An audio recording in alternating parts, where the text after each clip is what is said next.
There's a reason why we're so drawn to a beautiful flower, or the happy greeting from a dog, or the tiny fingers and toes and smiling gaze from a little baby, or the deep rise and fall of its belly as it sleeps.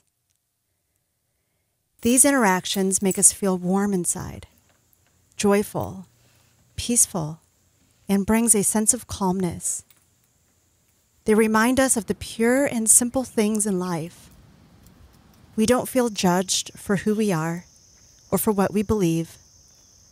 The dog or the baby smiling back at you doesn't care about any of that. And it makes us feel safe and understood. This is one of the reasons why I made the conscious decision to return to nature, to become one again with the earth and live closer to the land. There's an undeniable feeling you get when you let your hands touch the soil, when you help a plant grow, when you gaze at the bumblebee jumping from flower to flower, when you return home covered in dirt and don't care how dirty you look.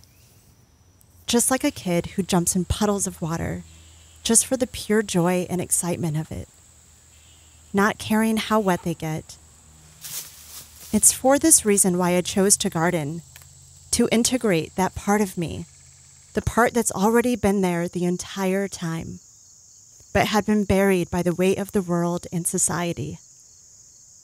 As I reemerge into nature, I feel a sense of awakening and a peace that's growing within.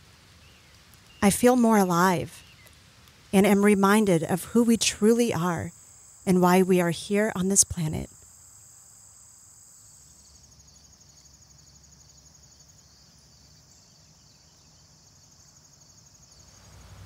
These past couple weeks, I watched the season fully settle into fall and even show signs of early winter. We had our first frost, so I knew it was time to pull all of my potted plants into the greenhouse.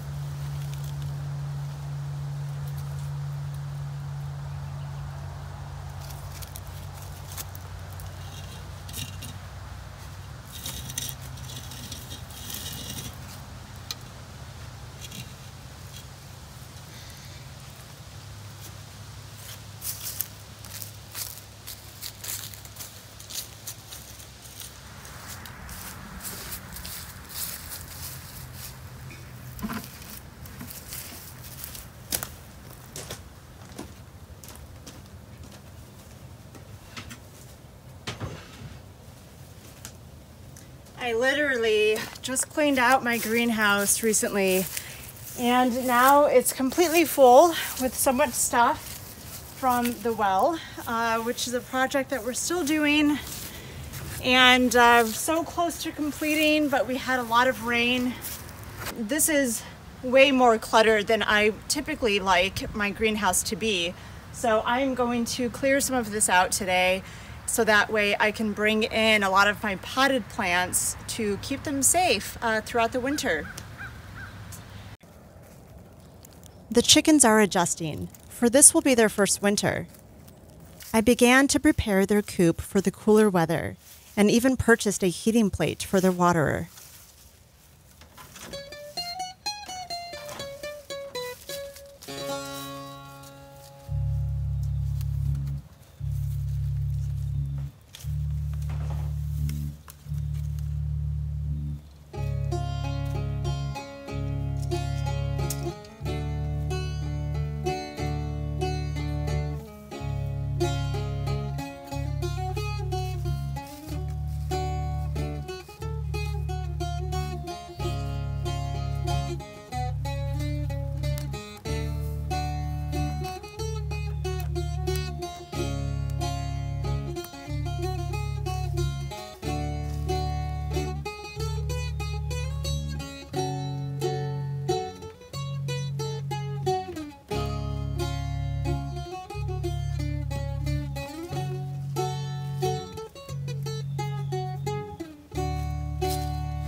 We had a few big storms and heavy rain that came through, flooding part of our land and driveway. We experienced some flooding earlier this year in the spring, when the season was transitioning from winter to spring. But this was by far the worst.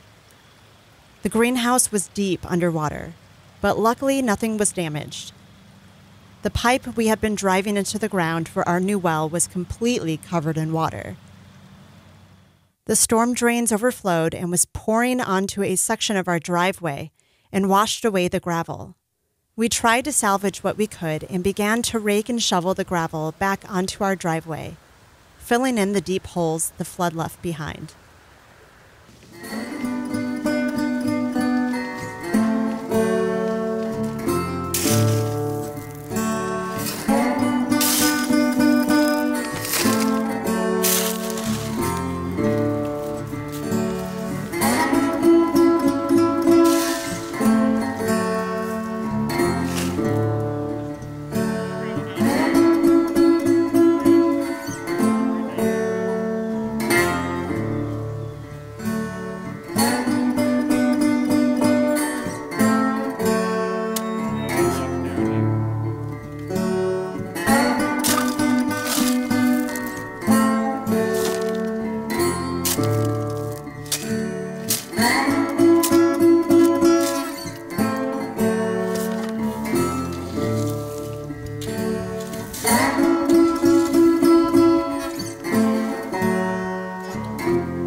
This flood has me thinking about ideas to improve the flow of water that stretches across the front of our property and how to reduce the amount of flooding that takes place.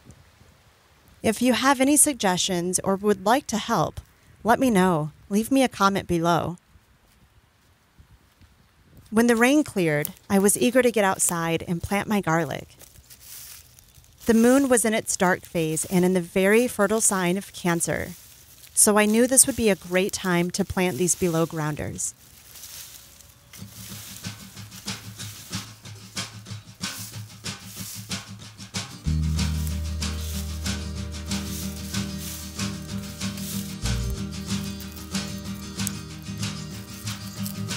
Why do you hate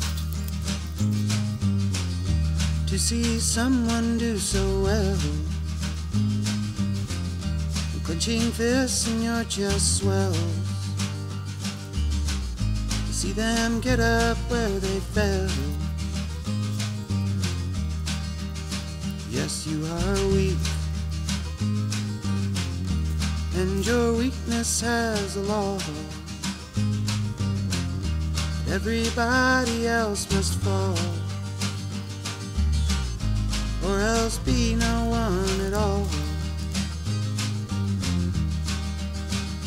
To have died at least half the times that you have died, to have cried at least half the lake that you have cried, to be dwelling in similar states of hell, to be feeling the cause but not feeling well.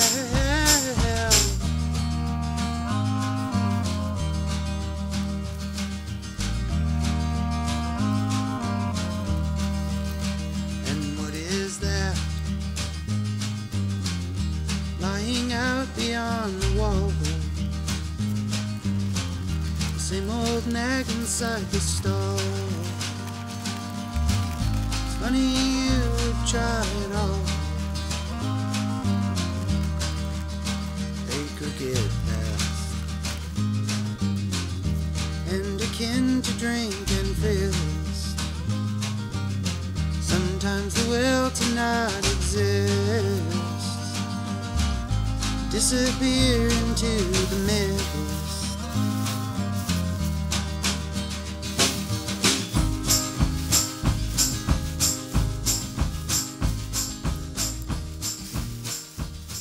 Returning to a simple way of living and being isn't the easiest. There are many cultural comforts that we have been conditioned to depend on in order to feel safe and secure. When we begin to strip some of those familiar comforts away, it can leave us feeling unsettled until we begin to adjust to another way. And eventually, the things that seemed so important to you at one point in your life no longer are that important. You begin to fall in love with a simpler way of living. And they're off. When we moved into this home and on this land, it was a dream come true that stretched us far out of our comfort zone. I had only gardened before in a few raised beds, so doing something on this scale was far beyond anything I had ever experienced before. But I knew deep within myself that it was what I was supposed to be doing, the path I was destined to take. As a child, both of my grandparents gardened and farmed and lived on the countryside. I watched them work in their gardens and on their land, but never thought I'd be doing it myself. Some things come around full circle, and when they do, it feels just right.